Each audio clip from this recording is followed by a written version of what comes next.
গত কয়েক মাস ধরেই পশ্চিমবঙ্গ উত্তাল ডিএ নিয়ে, কখনো সুখবর আবার কখনো খারাপ খবর।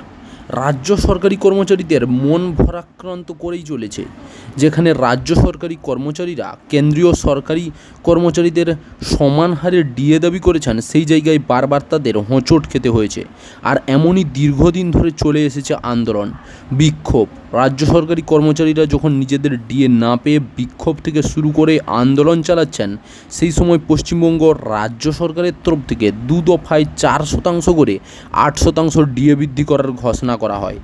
কিন্তু যখন রাজ্য সরকার ডিএ বৃদ্ধি করে সর্বোচ্চ 14% এনেছে, সেই সময় আবারও কেন্দ্রীয় সরকারি কর্মচারীদের ডিএ আরও 4% বৃদ্ধি পেয়ে পৌঁছে গিয়েছে 50%। স্বাভাবিকভাবেই ফারাক সেই থেকেই যাচ্ছে আকাশ ছোঁয়া। তবে এমন সব ঘটনার মধ্যেই আবার নতুন একটি ঘোষণা সামনে এলো। এই ঘোষণা স্পষ্ট, 4% 8% ডিএ বৃদ্ধি অতীত, এবার একেবারে 10% ডিএ বৃদ্ধির ঘোষণা।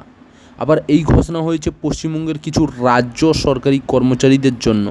এমনিতে পশ্চিমবঙ্গের অধিকাংশ রাজ্য সরকারি কর্মচারীরা ষষ্ঠ বেতন কমিশনের আওতায় রয়েছেন। কিছু কিছু ক্ষেত্রে কিছু কিছু রাজ্য সরকারি কর্মচারী পঞ্চম বেতন কমিশনের আওতায় রয়েছেন। তাদের মধ্যে কিছু জনের 10% ডিএ বৃদ্ধি ঘোষণা করা হয়েছে।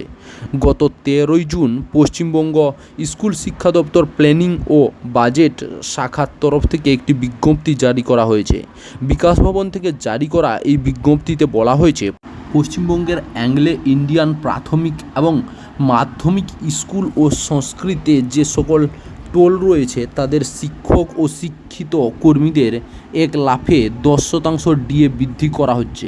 এ সকল রাজ্য সরকারি কর্মচারীদের বর্ধিত ডিএ কার্যকর হবে 1 জানুয়ারি থেকে।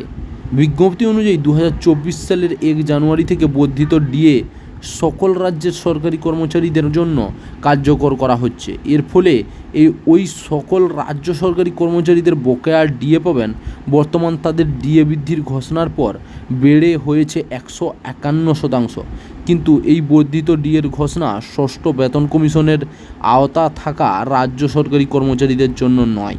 চাকরির খবর থেকে শুরু করে নিয়োগের খবর থেকে শুরু করে ঝড় ঝঞ্ঝা, দেশ বিদেশ, রাজ্য, জেলা এবং আপনার শহরের খবর একটা চ্যানেল আমাদের newsbangla.com-এ সবার আগে আপনারা পেয়ে যাবেন। তাই চ্যানেলটাকে অতি অবশ্যই সাবস্ক্রাইব করে পাশ থেকে বেল আইকনটা ক্লিক করে অল নোটিফিকেশন অন করে রাখুন। জয় হিন্দ, জয় ভারত।